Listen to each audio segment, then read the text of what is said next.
था, भगवान आपने छुप करके मेरे अंदर बाण क्यों मारा था। राम कथा अपने आप में महान है महाराज। वहां पर प्रवेश करने को मन तो करता है कि छू लें, लेकिन एक बार छूने चले गए तो फिर निकल नहीं पाएंगे।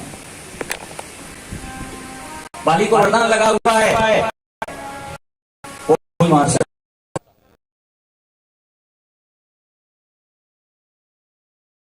ये राम का विस्तार से अच्छा लगा। ऋक्षराज नाम का एक राक्षस था,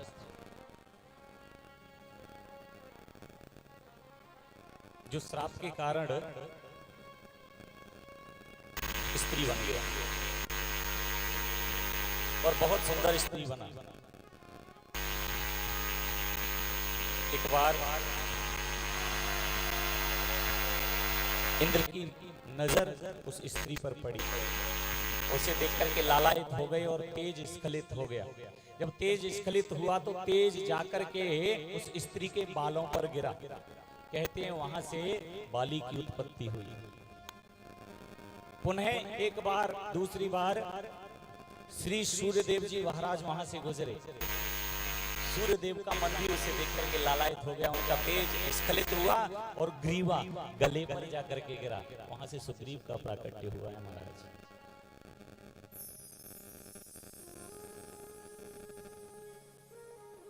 इंद्र ने जब उस स्त्री को देखा तो स्त्री ने कहा, ये आपने क्या किया, इसको पिता का नाम कौन देगा। बोले इसके पिता की कोई जरूरत नहीं पड़ेगी तुम्हें। बोले तो इसके अंदर किसके अंदर, सुग्रीव। दूसरी बार जब वहां से सूर्यदेव गुजरे तो उस स्त्री ने सूर्यदेव को रोका। तुम्हें पता है मेरे जो दूसरे पुत्र हैं ना, इंद्र के द्वारा जिनकी उत्पत्ति हुई है सुग्रीव, उसके अंदर 60,000 हाथियों का बल है। आप भी कुछ वरदान दीजिए। तो सूर्यदेव ने उस समय वरदान दिया है कि मैं इसको इतना बल का प्रदान करता हूं महाराज कि इसके सामने जो भी इससे युद्ध करेगा इसका आधा बल इसके अंदर आ जाया करेगा। और वही हुआ। बाली जब भी किसी से युद्ध किया करते थे तो सामने वाले की आधी शक्ति उनके अंदर आ जाया करती थी। अगर राम सामने से बाली पर प्रहार करते तो महाराज राम की भी आधी शक्ति उस बाली के अंदर आ जाती। सुग्रीव जो थे ना, सुग्रीव को ये आशंका थी, शंका थी कि भगवान राम इसे मार पाएंगे या नहीं। तो कथा आप सबको पता होगी लगभग में। सुग्रीव ने पहले परीक्षा की और परीक्षा में क्या कहा, महाराज ये जो 7 ताड़ के वृक्ष खड़े हुए हैं घेरे में, एक यहाँ एक यहाँ एक यहाँ ऐसे घुमावदार, तो महाराज इन ताड़ के वृक्षों को अगर आप एक ही बाण से बेध दोगे, गिरा दोगे, तो आप बाली को मार सकते हो। बहुत ध्यान से सुनिए, ये कथाएं तो बहुत दूर की बात है, बहुत दूर की हैं, ये बड़ी मुश्किल से सुनने के लिए मिल रही है। ध्यान आ गया है इसलिए में का नियम था भगवान भोले शंकर की आराधना करने का, नित्य प्रति पूजा किया करता था। और भगवान भोले शंकर की जब पूजा किया करता था तो पुष्प चढ़ाता था, पुष्प। उस दिन भी पूजा के लिए बाली बैठा और 7 पुष्प उसके सामने रखे हुए हैं और समाधि लगा करके बैठ गया। थोड़ी देर बाद जब पुष्प चढ़ाने के लिए समाधि खोली तो क्या देखता है कि एक काला सर्प उन पुष्पों के ऊपर आके बैठ गया। बाली ने कहा ये तो पुष्प अशुद्ध हो गए, मैं इनको भगवान भोले शंकर को चढ़ा नहीं सकता। बहुत ध्यान से सुनिए, एक बार बोलिए प्रेम से राधे राधे। हाँ बस आज की बात है, कल से तो तुम्हारा पिंड छूट जाएगा। उठाइए दोनों हाथ, जरा जोर से बोलिए राधे राधे राधे।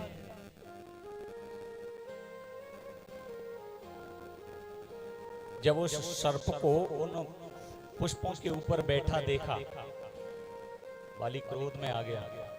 बाली ने कहा कि तूने मेरी पूजा के पुष्पों के ऊपर आकर के बैठ गया, ये गंदे कर दिए, अशुद्ध कर दिए। जा मैं तुझे श्राप दूंगा ही गुजरते हुए।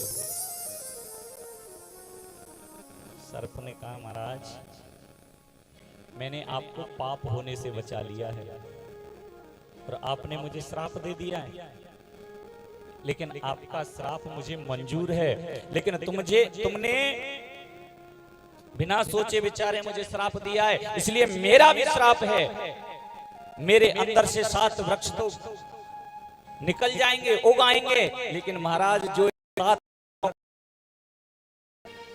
कोई उसका दोष नहीं था सर्प का, वो पुष्प बिना सुगंधी वाले थे, कोई उनमें स्कैंडेड नहीं थी, कोई सुगंधी नहीं थी उनके अंदर।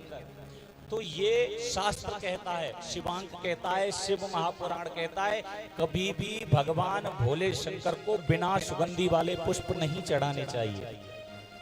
दूसरा, कभी भी भगवान भोले शंकर को टूटे हुए बासे पुष्प नहीं चढ़ाने चाहिए।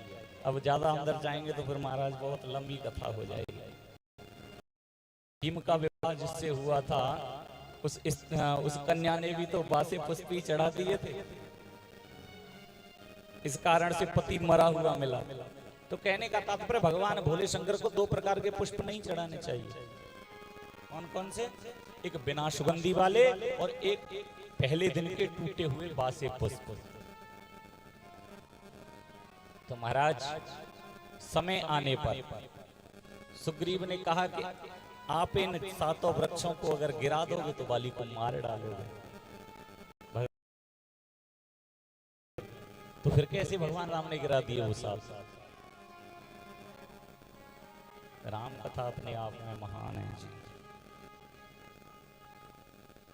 भगवान ने बाण लिया और धनुष पर चढ़ाया और निशाना लगाया। अब निशाना लगाए तो एक पेड़ सामने आता है, 7 कैसे गिराएगा? बहुत ध्यान से सुनिए। भगवान ने अपने छोटे भाई लक्ष्मण जी को पास बुलाया, यहाँ आओ, और लक्ष्मण जी पास आए। और लक्ष्मण जी जब पास आए तो भगवान राम ने अपने पैर के अंगूठे से लक्ष्मण जी के पैर को जोर से दबाया। और लक्ष्मण जी कौन है? शेष के अवतार है। जब शेष के अवतार लक्ष्मण जी महाराज का पैर दबा और महाराज नाग देवता कहीं से उसे दबा दो, सीधा हो जाता है एकदम। और वहां तो उस सर्प के शरीर के अंदर होकर के पेड़ उगे हुए थे। जैसे ही भगवान ने लक्ष्मण के पैर के अंगूठे पर अपना पैर रखा, लक्ष्मण जी तिल मिला गए, सीधे हो गए। लक्ष्मण जी ने तिल मिलाए, उधर वो सांप सीधा हो गया। सांप जैसे ही सीधा हुआ तो जो पेड़ थे वो एक सीध में खड़े हो गए और भगवान राम ने एक ही बाढ़ में 7 पेड़ों को धराशायी कर दिया। फिर आगे भगवान ने बाली का वध किया। तो ये वही जरा नाम का बहेलिया, वही बाली जो था वही जरा नाम का बहेलिया बन करके आया है और अपना बदला भगवान से लिया है। बारंबार भगवान की प्रार्थना की, हे प्रभु आप दयावान हो, आप करुणावान हो, मुझसे बड़ा अपराध हो गया, मुझे क्षमा कर दो।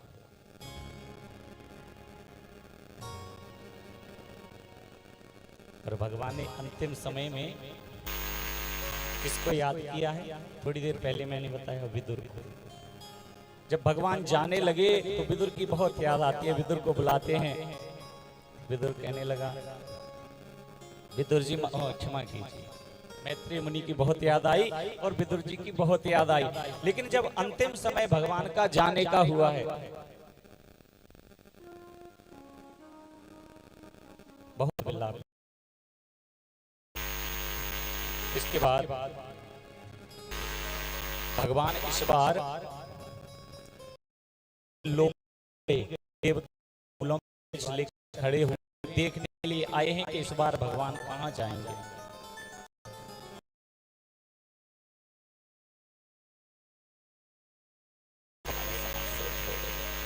इस बार भगवान अपने लोक को नहीं गए और अपनी जो शक्तियां हैं, अपने अलौकिक सूक्ष्म शरीर को लेकर के भगवान श्रीमद् भागवत जी में विलीन हो गए। इसके बाद देवताओं ने बड़ी सुंदर स्तुति की है। देवता अपने अपने स्थान पे गए। श्री सुखदेव जी महाराज परीक्षित को श्रवण करा रहे हैं। परीक्षित, आज सप्तम दिवस है और आज तुम्हें श्राप लगा हुआ है कि तक्षक आएगा और तुम्हारी मृत्यु का कारण बनेगा। लेकिन परीक्षित, जब तक मैं यहां मौजूद हूं, तुम्हारे सामने खड़ा हूं, तब तक यहां तक्षक आ नहीं सकता। इसलिए मुझे जाना पड़ेगा। अगर मैं नहीं जाऊंगा और यहाँ पर तक्षक नहीं आया तो ऋषियों की वाणी झूठी हो जाएगी। ऋषि ने श्राप दिया है, इससे होना भी जरूरी है। ऐसा कह करके श्री सुखदेव जी महाराज अपने स्थान से खड़े होते हैं और खड़े होने के बाद जी को भगवान पूजन किया। श्री परीक्षित जी महाराज आप खड़े हो पर और जब सुखदेव जी की विदाई होती है तो परीक्षित राज नेत्र सजल हो जाते हैं। परीक्षित जी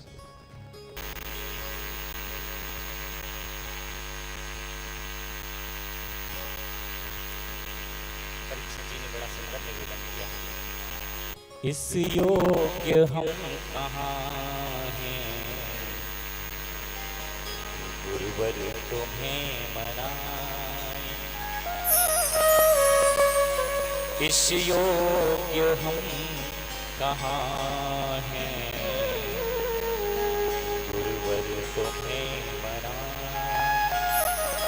फिर भी मना रहे हैं, फिर भी मना रहे हैं, शायद वो मान जाए।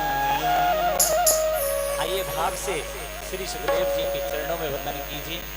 इस योग्य हम कहाँ हैं, गुरुवर तुम्हें मनाए हो। इस योग्य हम कहाँ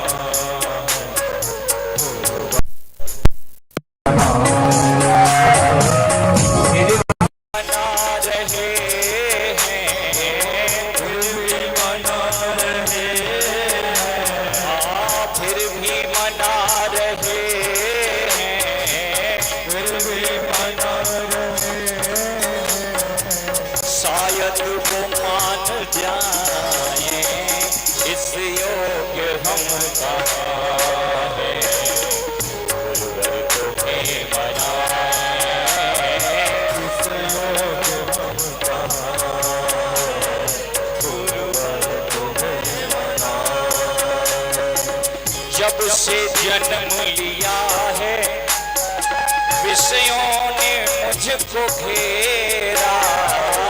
जब से जन्म लिया है, विषयों ने मुझको घेरा। छल और कपट ने डाला इस भोले मन पे डेरा। छल और कपट ने डाला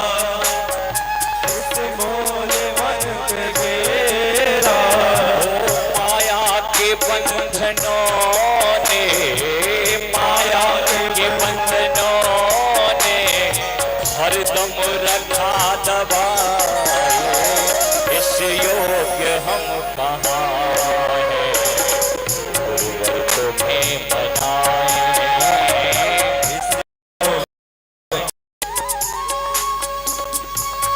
श्री सुखदेव भगवान की परीक्षित राज महाराज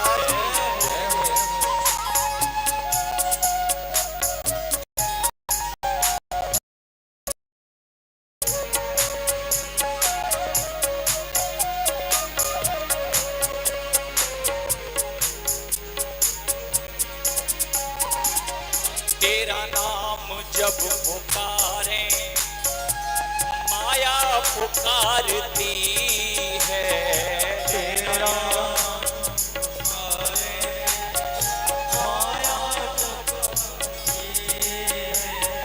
तेरा ध्यान जब लगाए, ये माया पुकारती है।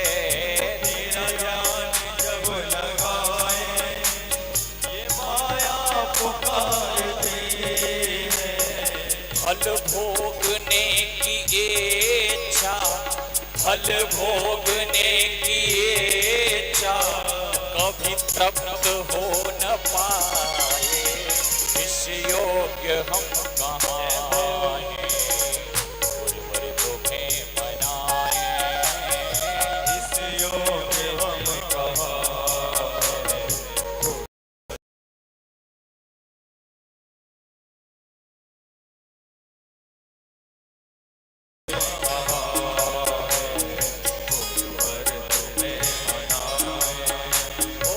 फिर भी मना रहे हैं, फिर भी मना रहे हैं, शायद वो मान जाए, इस योग्य हम है, गुरुवर तुम्हें मनाए, इस योग्य गुरुवर तुम्हें मनाए, इस योग्य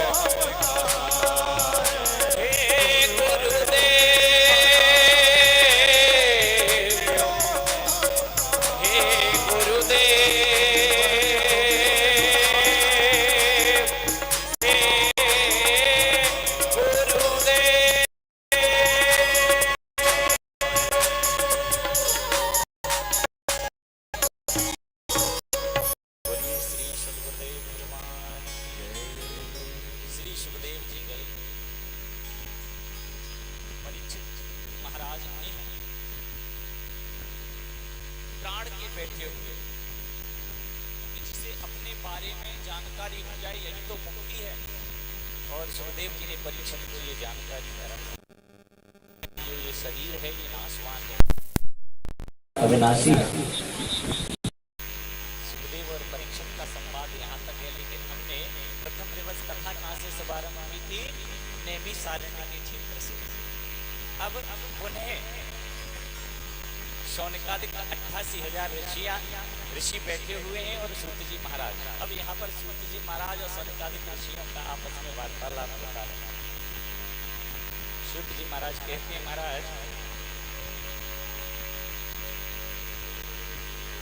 इसके बाद क्या हुआ परीक्षित का? सूत जी महाराज जी कहने लगे, शौनकादिक ऋषियों, परीक्षित के ज्येष्ठ पुत्र हैं जन्मेजय, और जन्मेजय ने एक ऐसे सुंदर भवन की स्थापना करवाई जिसके अंदर कोई कीट भी प्रवेश नहीं कर सकता, वायु का प्रवेश भी लगभग में निषेध। और ऐसे महल में ले जा करके परीक्षित को बिठा दिया कि यहाँ पर तक्षक सर्प का आगमन नहीं हो सकता। और उधर आज सप्तम दिवस है, तक्षक अपना कार्य पूर्ण करने के लिए वहां से चल, रास्ते में कृषि मिलते हैं, धन का प्रलोभन देकर के उनको वापस कर दिया। जब किसी भी प्रकार से तक्षक को वहां प्रवेश करने का कोई मौका, कोई अवसर नहीं प्राप्त हुआ, तो उस तक्षक ने अपना एक छोटा स्वरूप बनाया, एक कीट की तरह से, और पुष्पों में जाकर के छिप।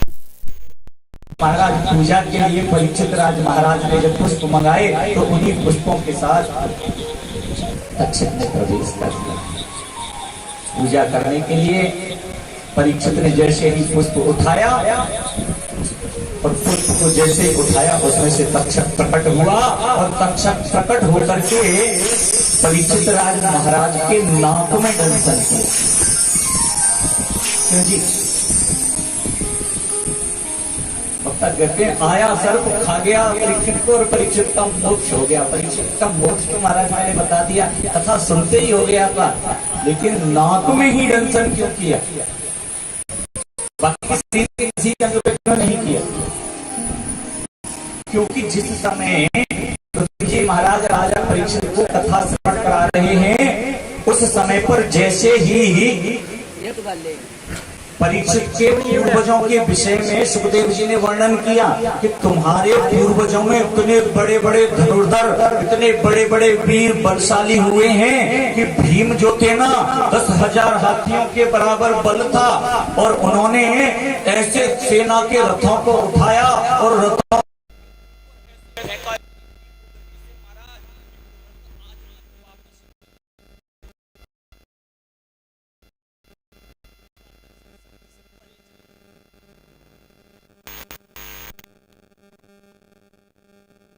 तो जैसे बच्चों को कोई हम जब कथा सुनाते हैं ना धार्मिक, तो बच्चे हाँ होगी, वही स्थिति परीक्षित जी की हुई। परीक्षित जी को इस बात पर शंका हो गई। शंका होने के कारण उन्होंने अपनी नाक को थोड़ा सकोड़ लिया, और नाक का सकोड़ना था, पूरा शरीर तो महाराज वज्र का हो गया, लेकिन शंका करने से नाक जो थी वो कोमल रह गई, कच्ची जगह रह गई। इसलिए तक्षक ने आकर के सिर्फ नाक पर ही दंशन किया है। परीक्षित जी का तो शरीर पूरा हो गया, लेकिन जन्मेजय ने क्रोधवश आकर के सर्प यज्ञ, सर्पों की आहुति देने वाला यज्ञ कराया। वैदिक ब्राह्मणों को बुलाया और कहा कि इन सर्पों ने मेरे पिता का दंशन किया, मेरे पिता को मृत्यु दे दी। इस कारण से इस दुनिया में, इस पृथ्वी पर मैं कोई सर्प वंशी नहीं छोड़ूंगा, सर्प वंश को नष्ट कर दूंगा। वेद पाठी ब्राह्मणों ने जब वेद मंत्रों का उच्चारण किया, महाराज मंत्रों में बहुत पावर होती है, बहुत शक्ति होती है।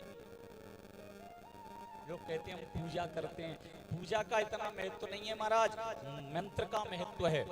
भगवान को भोजन कराइए तो भोजन कराने का अलग मंत्र है, भगवान को पुष्प चढ़ाइए, पुष्प चढ़ाने का अलग मंत्र है, आरती कीजिए, आरती का अलग मंत्र है। महाराज मंत्र की महिमा है। और एक बात ध्यान रखना, ये वही मंत्र हैं जो पहले थे, कोई बदले नहीं हैं। हाँ एक बात है कि ब्राह्मण बदल गए हैं थोड़ा अपने कर्म से, इस कारण से जो मंत्र हैं वो पूर्ण रूप से अपना कार्य नहीं करते। हम अडिग हो गए हैं, ब्राह्मण लोग हम थोड़े धर्म से अडिग हो गए हैं, मंत्रों से अडिग हो गए हैं। इसलिए मंत्रों का मंत्र वही है, मंत्रों की शक्ति वही है, लेकिन उनकी शक्ति को जागृत करने के लिए हमारी सामर्थ्य नहीं रही है।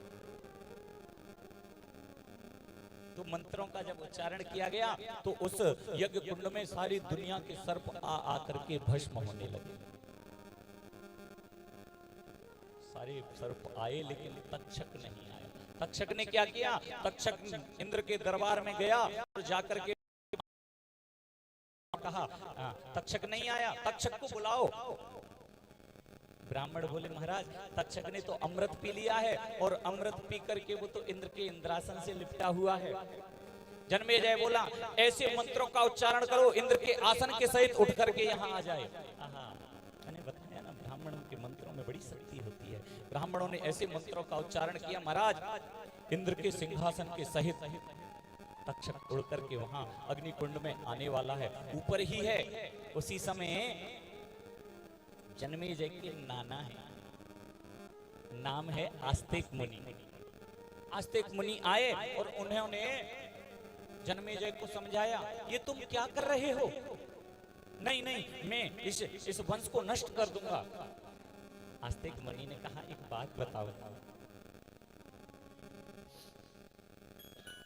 इस तक्षक ने अमृत का पान कर लिया है, और जो अमृत का पान कर लेता है महाराज वो अमर हो जाता है। अगर इसने अमृत का पान कर लिया है तो ये मर नहीं सकता। और ये जो यज्ञ चल रहा है, ब्राह्मणों जो आहुति दे रहे हैं, अगर ये ब्राह्मण आहुति देंगे, उन आहुतियों के हिसाब से अगर ये जल करके भस्म नहीं हुआ तो बड़ी परेशानी हो जाएगी। क्या अगर ये भस्म नहीं हुआ तो वेद मंत्रों की जो मर्यादा है वो चली जाएगी कि मर हो जाता है, ये कैसे मर जाएगा? तो उस समय पर आस्तिक मुनि ने वही पूर्ण आहुति दिलवा करके यज्ञ को बंद करा दिया। और जीवन में एक बात याद रखिए जी, अगर आपको कहीं भी कैसे भी एक बार मिलके कहिए राधे राधे, जरा प्रेम से बोलिए राधे राधे। आपको जीवन में कहीं भी कभी भी श्री नागराज सर्पराज जी के दर्शन हो जाए ना, आप उन्हें मारिए नहीं, आप उनसे हाथ जोड़ करके प्रार्थना कर दीजिए कि हे प्रभु आप यहाँ से चले जाओ। निश्चित है कि वो चले जाएंगे। बाई चांस कभी कभी ऐसा हो जाता है कि नहीं जाते, घर में निकल आते हैं, तो ये गुप्त मंत्र है महाराज, इसका ध्यान रखना। हाथ धोना, गंगाजल पीना और गंगाजल हाथ में लेकर के प्रार्थना करना, हे नागराज तुमको आस्तिक मुनि की आन है, आप हमें दर्शन मत दो। मिनट 2 मिनट क्या, मुश्किल से 10 सेकंड नहीं होंगी महाराज, ये नहीं तुम्हें पता चलेगा कहाँ चले गए। ये गुप्त है, आस्तिक मुनि का ऐसा वरदान लगा हुआ है, क्योंकि आस्तिक मुनि ने मर्यादा रखी, उनके प्राण बचाए। इसलिए सर्प आज भी मात्र इस दुनिया में मंत्र मानता है तो वही मानता है, और कोई नहीं मानता।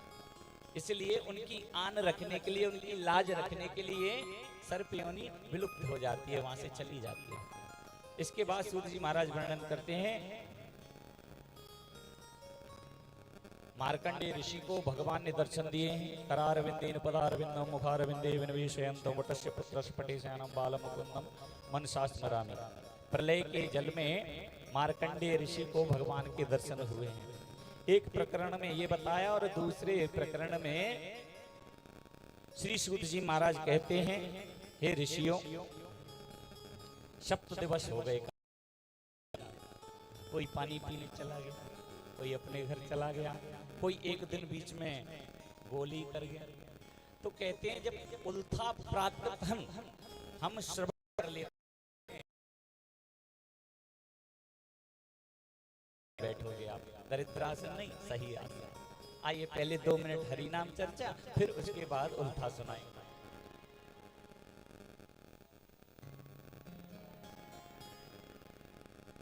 प्रिय राधे श्री राधे,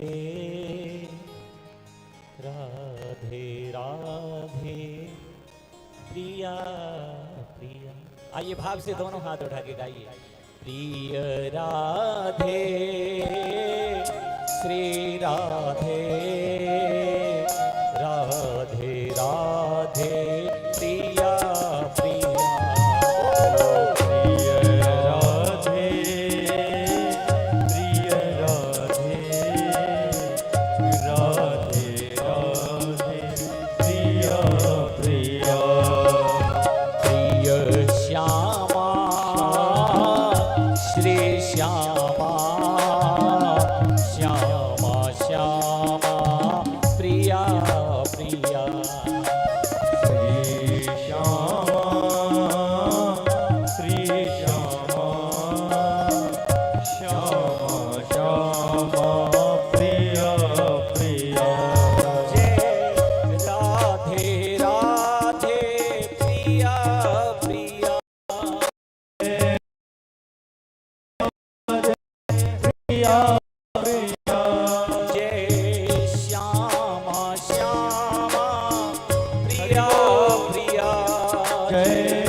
नंदना राधा जो के प्राण धन, राधा जो के रमना।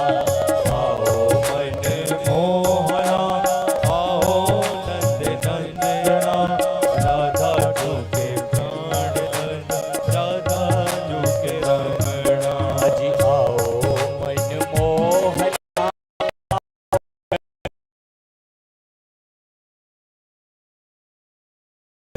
राधा जो के मोहना। आओ आपसे गाइए दोनों हाथ उठा के, जनों के प्राण धन, राधा जी के रमणा।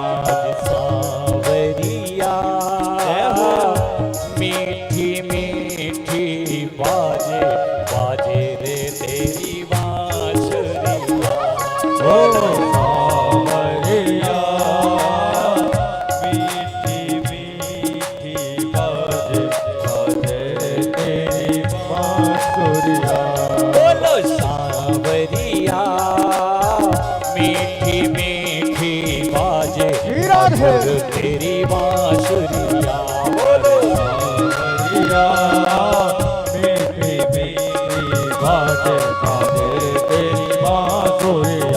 प्यारो लागे वृंदावन धाम, जहाँ है मेरो माँ के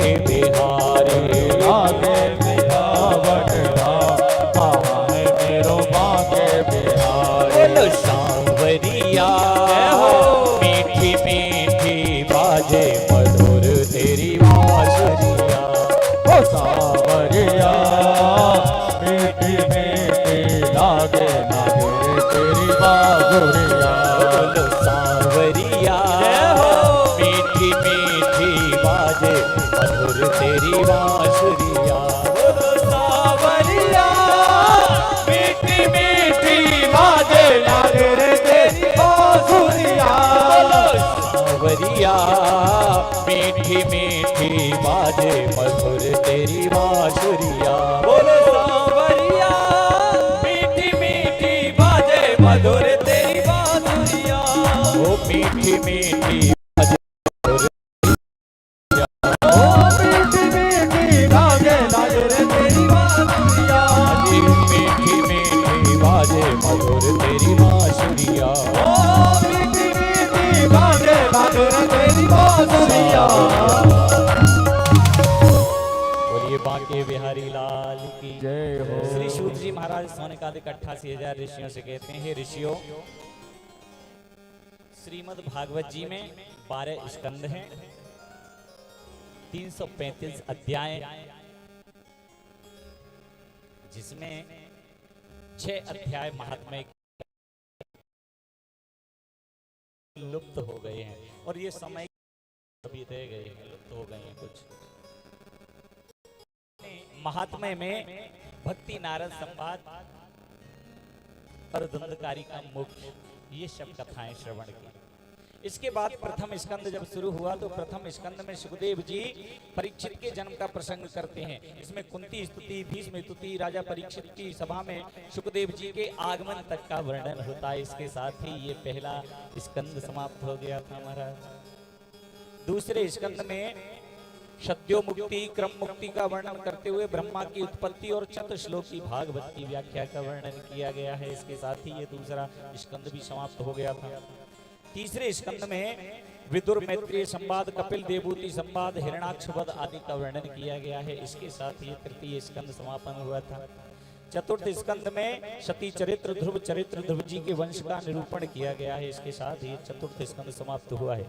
पंचम स्कंद में प्रियव्रत चरित्र, आग्नेय चरित्र, नाभि चरित्र, जड़ भरत की कथा, जड़ भरत रहुगण संवाद, खगोल भूगोल का वर्णन और 28 घोर नरकों की कथा आपने पंचम स्कंद में श्रवण की थी। इसके साथ ये पंचम स्कंद समाप्त हुआ। छठम स्कंद में सर्वप्रथम अजामिल उपाख्यान, फिर उसके बाद गुरु हत्या का परिणाम और 49 मरुद गणों की उत्पत्ति, ये सब छठम स्कंद में आपने श्रवण किया है। इसके बाद सप्तम स्कंद में प्रहलाद चरित्र, नरसिंह देव की आपके इष्ट की कथा का वर्णन किया गया जी। अष्टम स्कंद में गजेंद्र उपाख्यान, समुद्र मंथन, वामन चरित्र और मत्स्य अवतार की कथा श्रवण कराई गई है। नवम स्कंद में सूर्य वंश और श्री राम कथा सूक्ष्म में और इसके बाद चंद्र वंश का वर्णन और सूक्ष्म में श्री कृष्ण कथा सुनाई गई है। इसके साथ ही नवम स्कंद समाप्त हुआ था। 10वें स्कंद में 2 भाग हैं, एक पूर्वार्ध और एक उत्तरार्ध। ये सबसे बड़ा स्कंद है, इसमें 90 अध्याय हैं महाराज। 10वें स्कंद में प्रभु श्री कृष्ण की लीलाओं का विस्तार से निरूपण, गोकुल लीला, वृंदावन लीला, मथुरा लीला, द्वारका लीला आदि का विस्तार से वर्णन और प्रभु की बड़ी ही सुंदर कथा का इसमें श्रवण कराया गया है। इसके साथ ही 10वें स्कंद की समाप्ति होती है। एकादश स्कंद में नव योगेश्वर संवाद, कृष्ण उद्धव संवाद, यदुवंशियों को सांप लगने की कथा, यदुवंशियों का आपस में संगार, भगवान का स्वधाम गमन और उद्धव जी को वृत्त का आश्रम जाना, ये सब एकादश स्कंद में श्रवण कराया गया है। द्वादश स्कंद में कलयुग के दुर्गुणों का वर्णन किया गया है महाराज।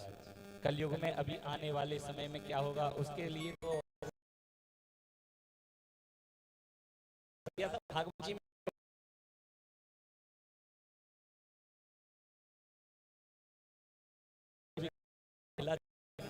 4 चरण होते हैं एक युग के। जब चौथा चरण आएगा तब कहा जाता है व्यक्ति की आयु भी घटती जाएगी, परिमाण भी घटता जाएगा।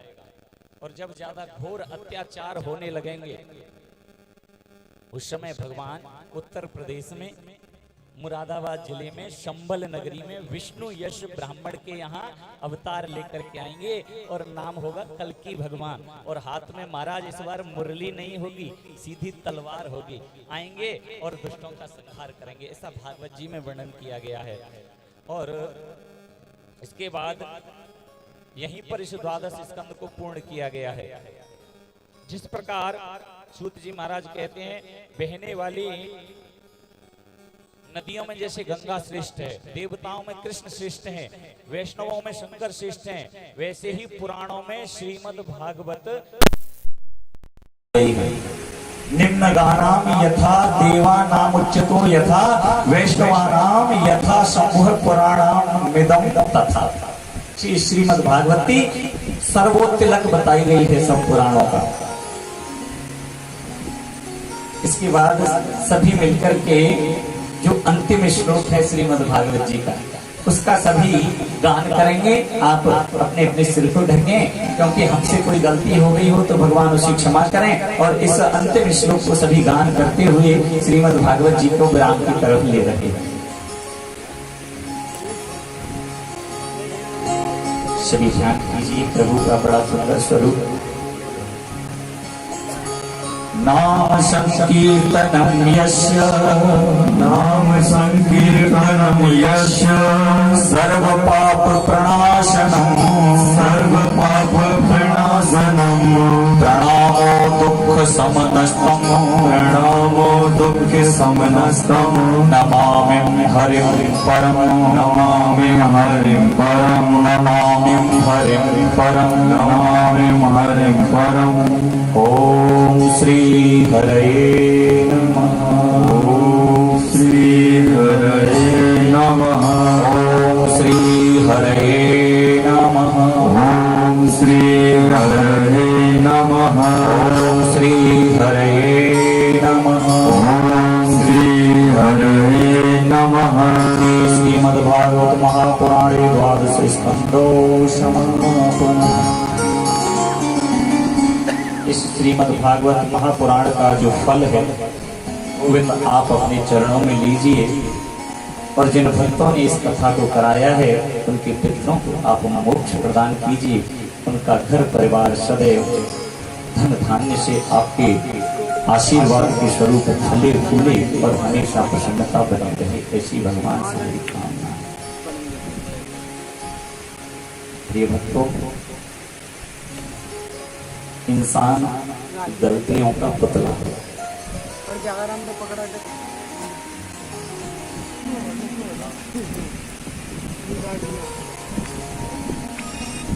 सप्त दिनों में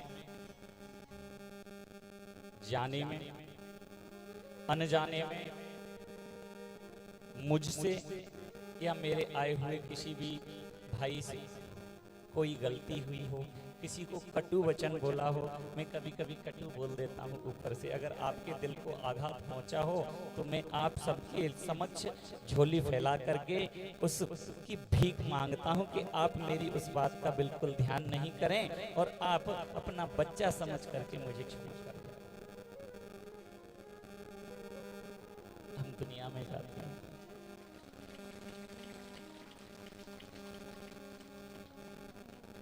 दुनिया में जाते हैं और बहुत प्रेम मिलता है, लेकिन महाराज जो प्रेम यहाँ मिला है शायद उस प्रेम से उऋण होना हमारे लिए संभव नहीं। आप कभी अपने मन में ये न सोचना कि मैं इतने ऊंचे स्थान पर बैठ गया हूं तो मैं बहुत बड़ा धनाढ्य, बहुत बड़ा ज्ञानी हूं। नहीं, ये सब गुरुजी का आशीर्वाद है। मैं तो एक बहुत निर्धन गरीब ब्राह्मण हूँ, लेकिन प्रभु जैसा बुलवाते हैं वैसा अध्ययन करता हूँ। मैं कोई ज्ञानी हूँ, मैं तो नितांत मूर्ख हूँ। गुरुजी का आदेश होता है उनकी सेवा करने के लिए, ठाकुर जी की सेवा करने के लिए।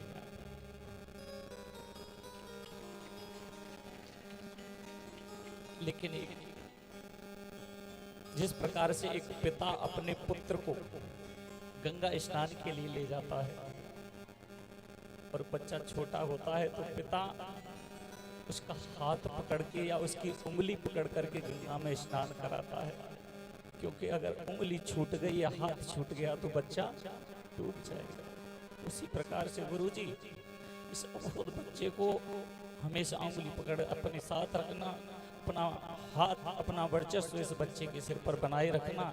आप सभी माता बहन हमेशा अगर मेरी कोई बात अच्छी लगी हो तो उसे ले जाना अपने घर पर और उसे जीवन में उतारना, और अगर कुछ गलती हुई हो, गलत लगी हुई हो बात, तो उसे यहीं छोड़ जाना।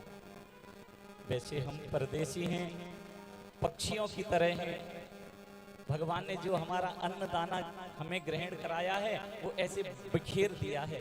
ऐसे जाओ और चुगो, तो कभी 7 दिन कहीं, कभी 9 दिन कहीं, कभी 7 दिन कहीं।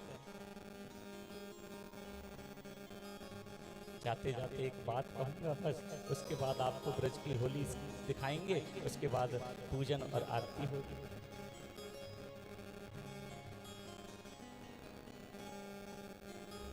सजन सखा संग जाएंगे, मेरे नैन मरेंगे रो। विधना ऐसी रैन कल और कबू नहीं हो। जर्रों में रहा गुजर के चमक छोड़ जाऊंगा। शीशा हूं टूट कर खनक छोड़ जाऊंगा। आप सब भक्तों की याद में मैं ये गजल छोड़ जाऊंगा। ये वादा है हे मेरे श्याम सुंदर, रोता हुआ मैं कल तुम्हें छोड़ जाऊंगा।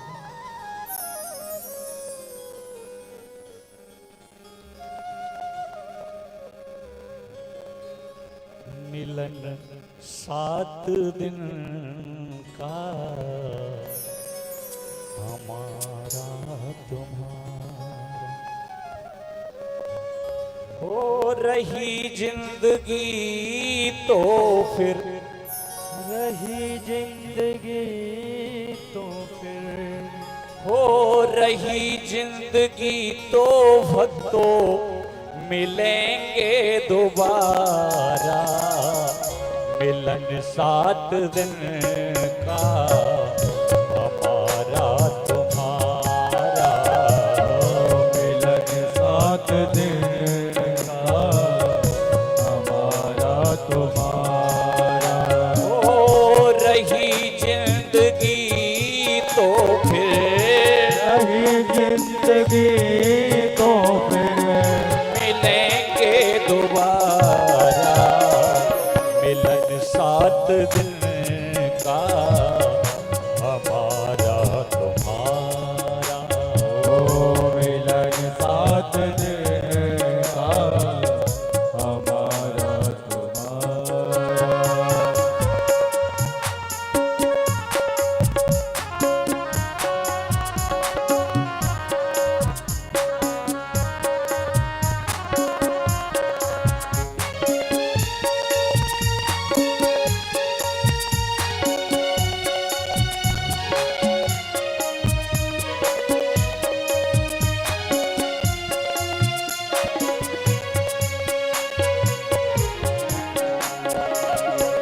किस्मत में थी बस मुलाकात इतनी, हंसी खुशी गुजरी है सौगात अपनी।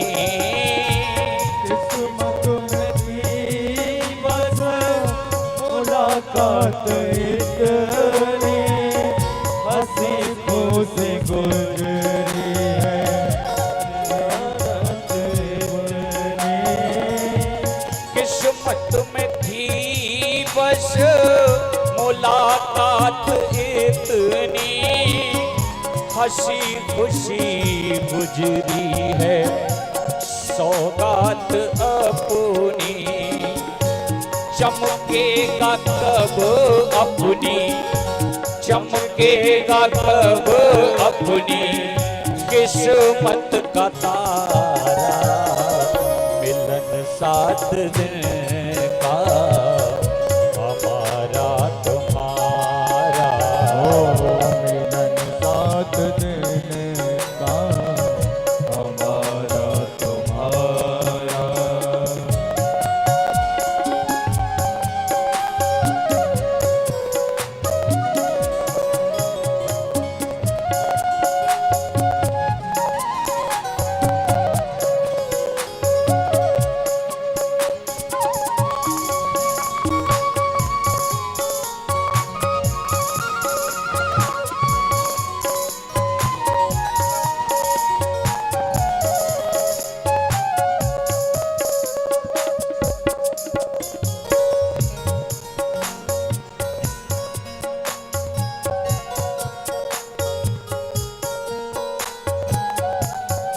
मोहब्बत करके दगा तुम न देना, हमको हमेशा बुलाते ही रहना।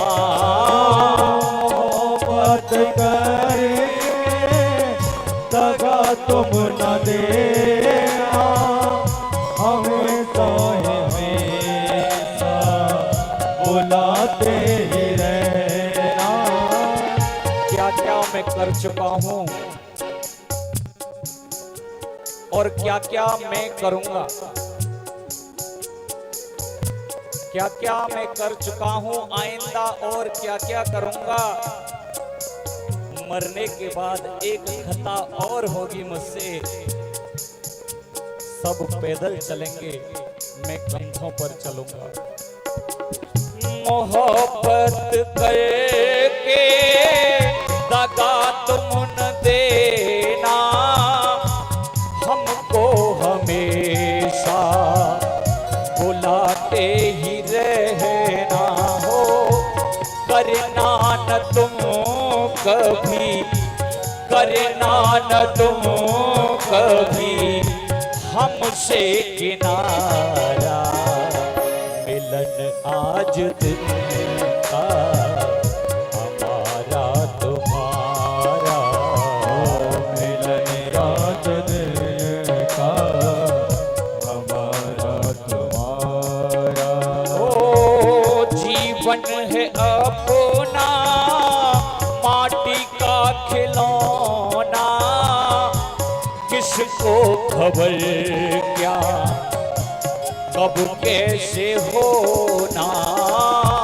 जीवन है अपना माटी का खिलौना, किसको खबर क्या अब क्या होना। पानी का बबूला प्यारे, पानी का बबूला प्यारे, जीवन बेचारा, मिलन 7 दिन का हमारा तुम्हारा। मिलन 7 दिन का हमारा तुम्हारा।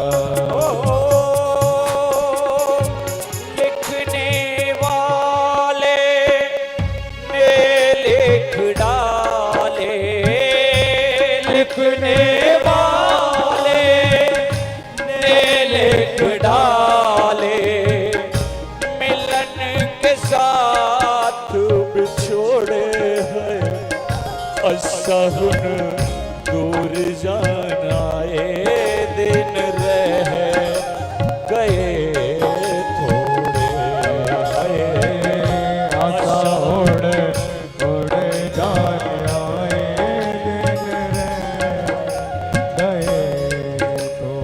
ओ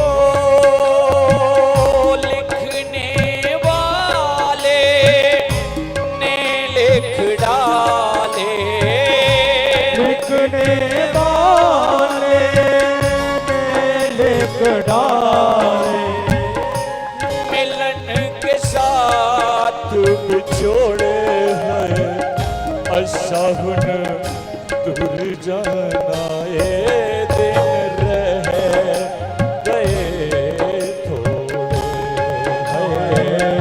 आशा उड़ उड़ जाना दिन रह गए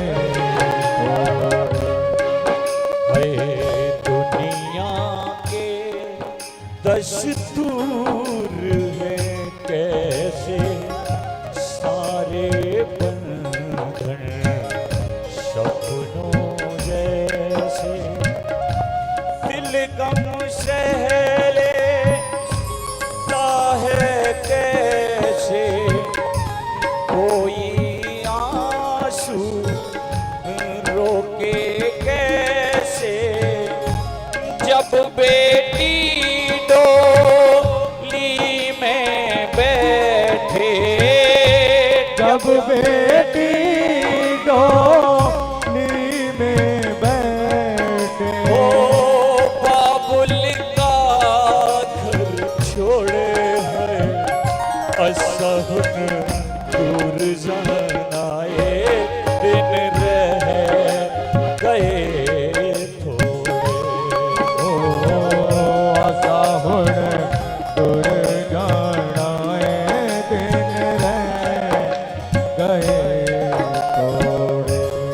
सहुन दूर जान आए दिन रह गए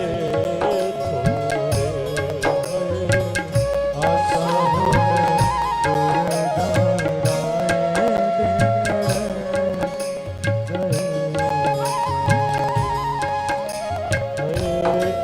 असहुन दूर जान आए दिन रह गए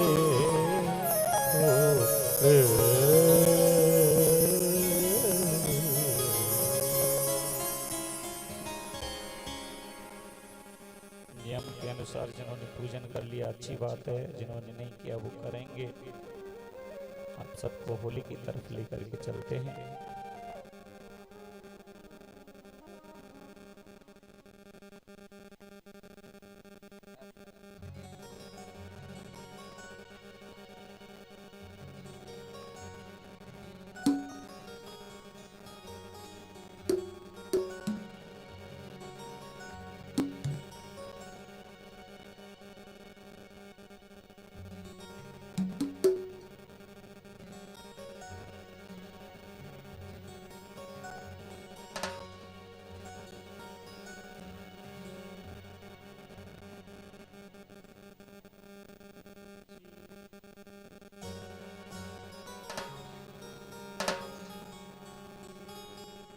बड़ा प्रेम मिला है आप सभी से यहाँ।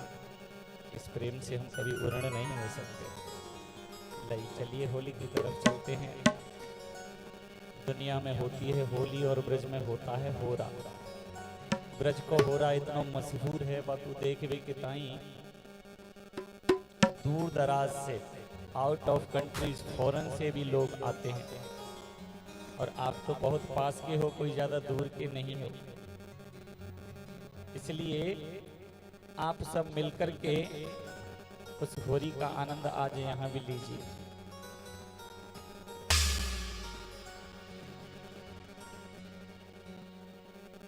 एक बार सब मिलके कहो, बोल होरी के रशिया की जय हो। जोर से बोलो भैया, होरी के रशिया की जय हो। आपको होरी को आनंद मिलेगा, लेकिन भाव बनाना पड़ेगा।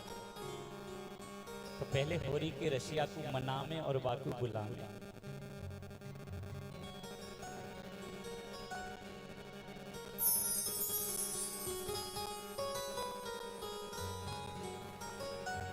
एरी होरी मची आज कुंजन में, हारी होरी मची आज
राधे श्री राधे राधे श्री राधे राधे जय जय श्री राधे राधे राधे बोलो होली के रसिया की। अरे माटी के धौनाओं में जोर से बोलो, जोर से बोलो, बोलो होली के रसिया की, बोलो होली के रसिया की। आनंद नहीं आया अभी, इतनी जोर से जय बोलो तुम्हारी आवाज पता है वृंदावन तक पहुंचनी चाहिए, वृंदावन तक पहुंचनी चाहिए। वो महाराज जी, हाँ भैया, बोलो होली के रसिया की जय हो। तो भैया अब यह फागुन का महीना, फागुन के महीना में होली, तो भैया अब यह फागुन का महीना आविर्भाव है। जैसे ही यह फागुन का महीना शुरू हो, हमारे ब्रज में होली को झंडा 1 महीना पहले गड़ जाए। हमारे ब्रज की होली जैसे आप लोगों ने सुनी होगी, नंदगांव की, बरसाने की, वृंदावन की।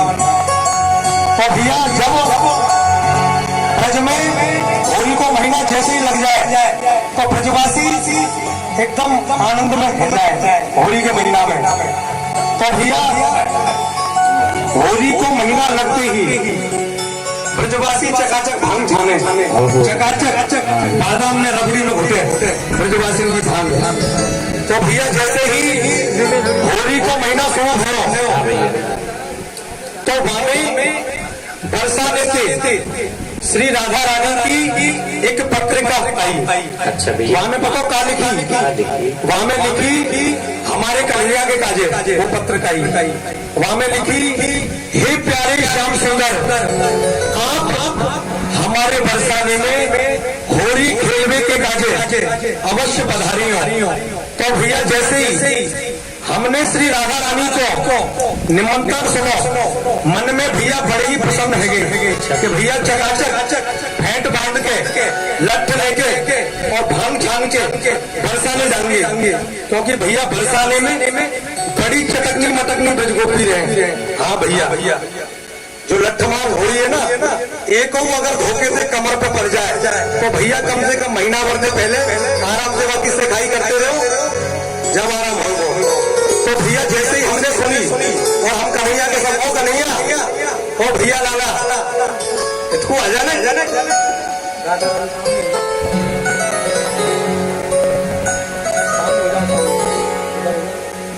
तो भैया जैसे ही हम सब ने सुनी तो आज कन्हैया के संग यहाँ जितनी भी ब्रजगोपी बैठी है, यह सब आज राधा रानी के साथ में बरसाने की सखियां हैं आप सभी, ठीक है। और भैया जितने भी ग्वाल वाले बैठे ये हमारे कन्हैया के संग, तो कहाँ चल रहा है होली खेलने के काजे बरसाने चल रहा है। देख लियो भैया, नाक में कट जाए, होली में हारना नहीं है, एकदम लक्ष्य का जाना है, ठीक है। तो भैया जैसे ही श्री राधा रानी की हमने पत्रिका सुनी तो मन में भैया लड्डू तो भूल गए, लड्डू तो भूल गए। हमने चकाचक भांग छानी। ये जो भांग है ना, ये भांग कोई साधारण चीज नहीं है। भांग कोई ऐसी वैसी चीज नहीं है। भांग कैसी है सुनो, ये गंग भंग दोनों बहन है। गंग माने गंगा जी, भंग माने गंग भंग दोनों बहन है, रहत सदा शिव संग। ये जो गंगा जी है हमेशा शंकर भगवान के कहा विराजमान है, जटाओं के ऊपर। गंग भंग दोनों बहन है, रहत सदा शिव संग। ये पाप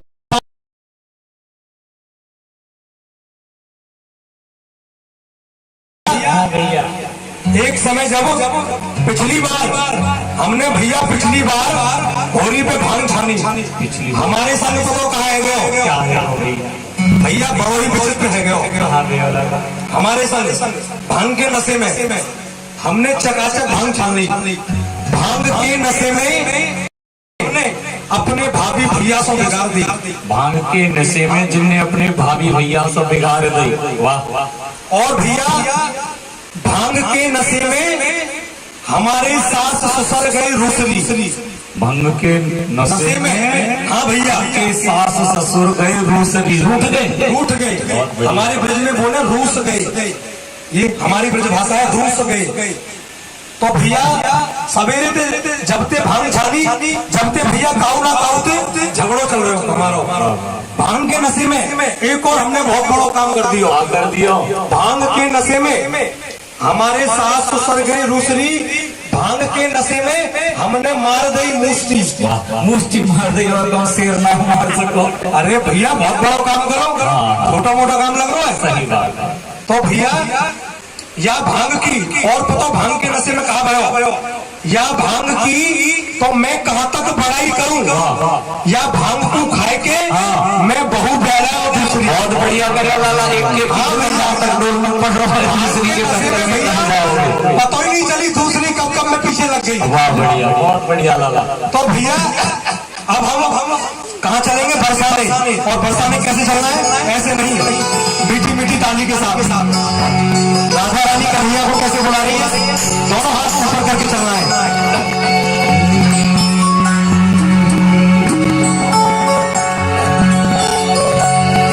आई जई हो शाम बरसाने गावत है, होली खूब खिलाए तो होली, होली तो बचा चढ़ाई होली। आई जई हो शाम बरसाने गावत है, होली खूब खिलाए होली, होली तो बचा चढ़ाई होली। आई जई हो शाम बरसाने गावत है, होली खूब खिलाए होली, होली तो बचा चढ़ाई होली। आई जई हो शाम बरसाने गावत है, होली खूब खिलाए होली, होली तो बचा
चढ़ाई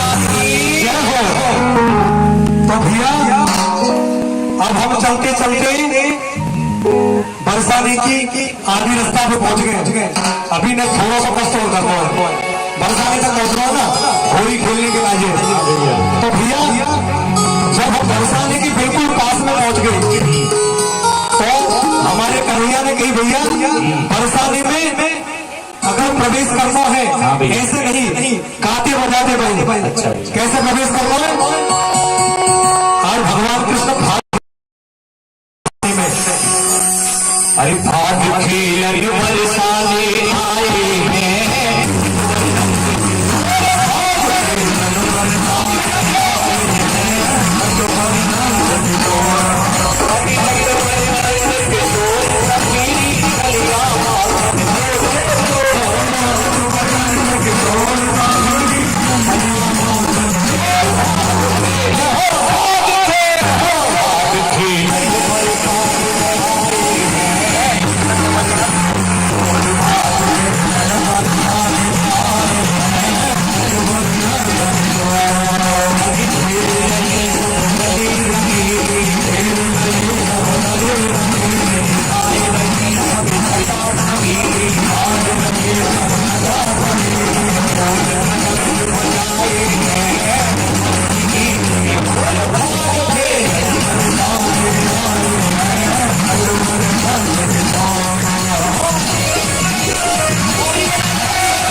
तो भैया भैया अब हम बरसाने में पहुंच गए।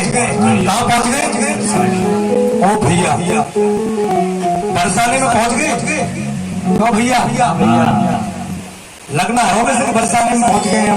बिल्कुल क्योंकि राधा रानी एकदम सोनी सोनी खड़ी है। भैया मैंने 2-4 सखी आ जाए ना राधा रानी के संग में। साड़ी वाली है, साड़ी वाली आप लोग बैठ जाए। साड़ी वाली सखी, हाँ बोला। अरे भैया अभी तो हम बरसाने में घुसे ही है भैया। ये स्थिति है। सखी ने देखियो भैया बड़ी जोर से शर्मा रही है। भैया अरे ना आगे को आ जा। अरे सखी, हाँ चटकनी मटकनी सी ने आगे को आ जाओ ना।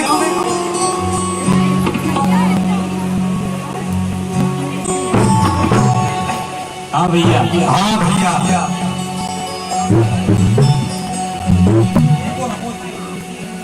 अब तो जिनको पल्ला भारी दिख रहा है लाला, राधा रानी को पल्लू भारी है। ओ भैया और लाला के संग कोई ना है। ओ भैया चश्मा वाले मन से आ जा। तू मेरे संग आ जाते भैया। हमारे पास भी कोई हल्को पत्रों मन से बताए ऊपर के नीचे तक देख ले। एकदम भैया चीनी की सी बोरी रहती है। अरे भैया सखीन में मेरी कच्चू समझदार है वो जरूरी है। अच्छा छिटकनी मटकनी उनके संग में समझदार सखीन को बुला ले भैया। बम्बई वाली सखी में बुला के तू रह गई। हाँ बम्बई वाली सखी कहाँ है? बम्बई वाली सखी कहाँ है? हाँ में बैठी है, अरे न तो भैया हाँ भैया जैसे ही हम बरसाने में घुसे भैया तो भैया एक सखी ने पता कहा गई। एक सखी ने हमारा भैया घुसते ही अपमान कर दियो। अपमान कर दियो दादा तेरो। हमारे कन्हैया के पतो कहा करी। एक सखी ध्यान देकर के सुनना भैया, ये ब्रज भाषा के पद है होली के, समझ में आएंगे। एक सखी हमारे कन्हैया से कहा कह रही है, ए हो जी लाल, ए हो जी लाल, एक बात तुम्हें पूछत हूँ, बुरो मत मानो, भमन आए हो हमारे जो गोरे बल भात तात, गोरे बल भात तात मात नंद यशोदा जो आपके ताऊ भैया है, यशोदा मैया है, नंद बाबा है, यह तो सब गोरे हैं। गोरे बल भात तात मात नंद यशोदा वाही कूक जाए, वही कोफ्ते तुम वाही कूक जाए पर भय श्याम कार्य चलो कार्य है यहाँ में कछु बात ना है, क्योंकि संसार में दो ही रंग है। बिल्कुल वाही कूक जाए पर भय श्याम कार्य एक तो अचरज, वाही कूक जाए पर भय आप कार्य। और भैया एक और अचंभे की बात है, चोरी के लक्षण, चोरी के लक्षण कहाँ सो और धारे जो। हमारा कन्हैया माखन मिश्री भी चोरी करे ना भैया, या की चर्चा बरसाने न हुए यहाँ पे या की सगाई हमें वाली है राधा रानी के संग में भैया, या की चोरी की चर्चा है ना पूरे ब्रजमंडल में। मैं याते कहूँ कि यार चोरी को छोड़ दे, सारे नहीं तो तेरी सगाई टूट जाएगी, मारे नहीं है। चोरी के लक्षण कहाँ सो और धारे जो, एक तो अचरज हमने सुनो हतो इन ब्रज के एक तो अचरज हमने सुनो हतो इन ब्रज के लोगन सो, अरे मैया तो एक पर बाप दो तुम्हारे जो।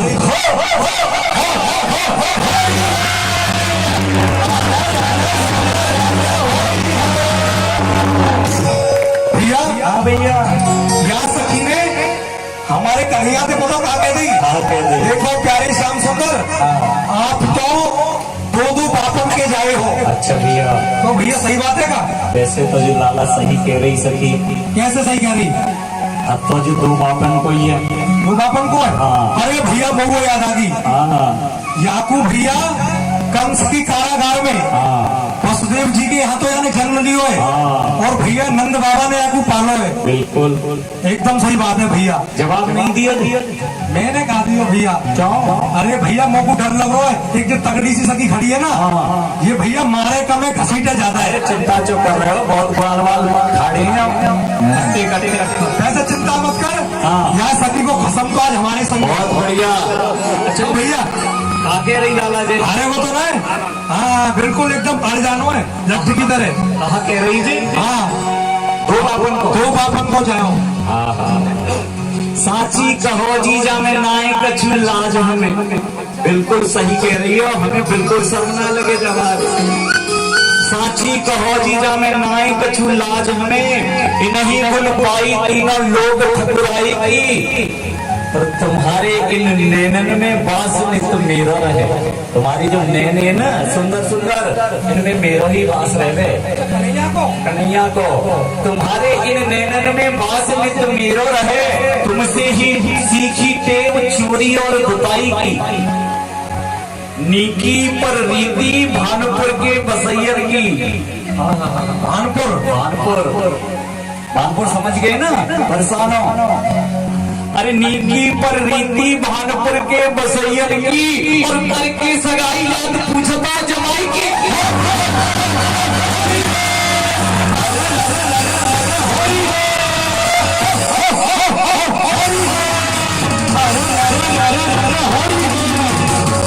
भैया ये तो जमाई की सगाई करके अब जात पूछ रही है हमारे कन्हैया की। कन्हैया का पहले ही पता ही तुम्हें, और भैया सगाई करवाई। आगे को आ जाना सकी। ओ भैया देख कैसे शर्मा रही है। हाँ नहीं खड़ी है जा। ये सखी को तो भैया मोते कहा कह रही है, ये सखी हम ते कहा कह रही पता है। यहाँ सखी के कन्हैया थे के कही, देखो प्यारी श्याम सुंदर, हमने तो बरसाने में होली खेलवे के कार्य केवल आपको निमंत्रण दियो, और ये जो हम ते पता क्या करी, हम ते करी शुक्र शनिचर ऐसे ही लगता है हम जाके कन्हैया से कह रही कि देखो कन्हैया या बरसाने में तुम आए, अच्छी बात है, तुम्हारा स्वागत है, पर इन शुक्र शनिचर को शंकर की बारात को संग में काय को ले आए हो, हम ते काने भेड़े रंगड़े लूले। अच्छा ऐसे कह रही? हाँ भैया बहुत जोर से गुस्सा आ गई। जवाब दे दे। यहाँ सखी को पता नहीं है हम यहाँ कैसे आए, हम यहाँ बड़ी बुलाए थे ऐसे थोड़ी आ गए। सुन ले, तेरे भैया ने बुलाए, तेरे भैया ने बुलाया, वाह वाह, या के भैया ने बुलाए, या के भैया ने बुलाए, या को बाप नंद गांव में तिलक कर आया है, और हम तू जो कह रही ना भूत प्रेत हम दे शुक्र शनिचर, या की मैया ने बुलाए, या के भैया ने बुलाए, या को बाप नंद गांव में तिलक कर आया है, हम कृष्ण के सखा हैं, नहीं भूत प्रेत शंकर के, जाने मान देवराज इंद्र को हटाया है। 100 लगुन तिथि बार 100 के हम आए यहाँ, और भैया मन में चटपटी सी लगी, मन में चटपटी सी लगी, कोई सुंदरी मिलेगी मुझे, पर भैया या प्रेतनी को देख जिया मेरा घबराया है।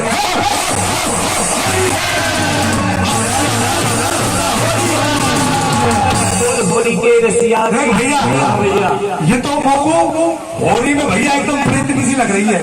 हाँ भैया साला बुरा मान जा भाई सकी है। हाँ अभी तो कल ओ भैया मारेगी ध्यान रख लियो। एक और सकी है, कौन सी? आगे कोई नहीं सकी। हाँ भैया सब लाला जिन्हें भैया ने तगड़ी सी सकी है, बच के रहियो यार। अच्छा एक बात याद आ गई कि कह रहे भैया, अरे रिंदे लाला तुम बुरा मान गई तो अरे ना आज तो हो रही है, तो भैया हो रही है। बुरा तो नहीं मानेगी, कह दूं तो आगे को आजा नहीं सकी, तो तेरी केवो कर नहीं जाओ, आगे को आजा। कह दूं भैया, कह रहे भैया, कह दूं, कह रहे भैया, बता शर्मा जी, कह दूं, कह दो, बताओ, कह दूं। अच्छा तो ठीक है। होरी की हुरियारी, ओ होरी की हुरियारी, अरे होरी की हुरियारी, हंसे हंस के नटेर हमें, तेरे हंसवे सो मन मेरो जा देख हार। जैसे ये मुस्ताबे ना मेरे मन को चला जाए। अच्छा भैया, अरे होरी की हुरियारी, हंसे हंस के नटेर हमें, तेरे हंसवे सो मन मेरो जा देख हार। अरे तूने को मुस्कावे मेरे चित्त को चुरावे, तूने को मुस्कावे मेरे चित्त को चुरावे, तेरे नैनन की धार जैसे तीखे कटार। नैने ऐसा हिरनी जैसे। आगे मुकर कह रहे भैया कन्हैया, अरे हो रही है भैया, बरसाने से जीत के जाना आज। खेले तो संग फाग, जाके संग, अच्छा खेले तो संग फाग, समझ फूटे वागे भाग। अच्छा, खेले तो संग फाग, समझ फूटे वागे भाग, तेरी आंख का की नथनी में नहीं कुछ सार।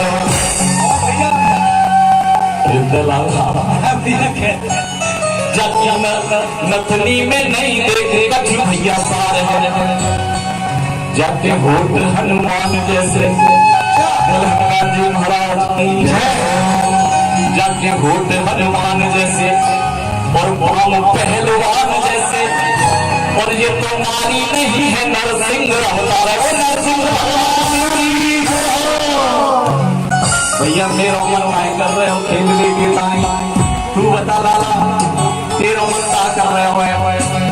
भैया, हाँ भैया, जब हम बरसाने में पहुंच गए तो भैया अब एक सखी हमारे कन्हैया से कह रही है, हाँ सखी आगे को आ जाने, यहाँ आजा, अरे आजा, शर्मा रही है।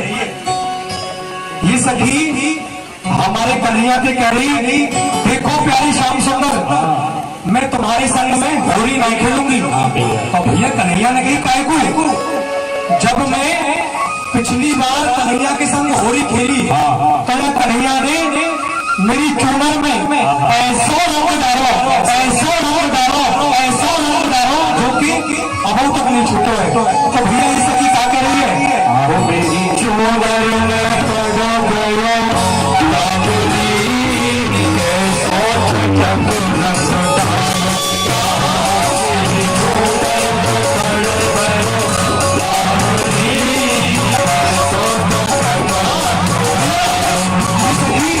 नाच नाच के कह रही है। हाँ सखी कैसे कह रही है? नाच नाच के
एक और सखी पता है, एक और सखी कह रही कि भैया मैं कन्हैया के संग होली नहीं खेलूंगी। तो भैया मैंने भाव के पूछ रही, तो पता भैया वो क्या कर रही, देखो भैया जब मैं पिछली बार आपके संग होली खेली तो होली में मेरा बाजू बंद हो गया। क्या सखी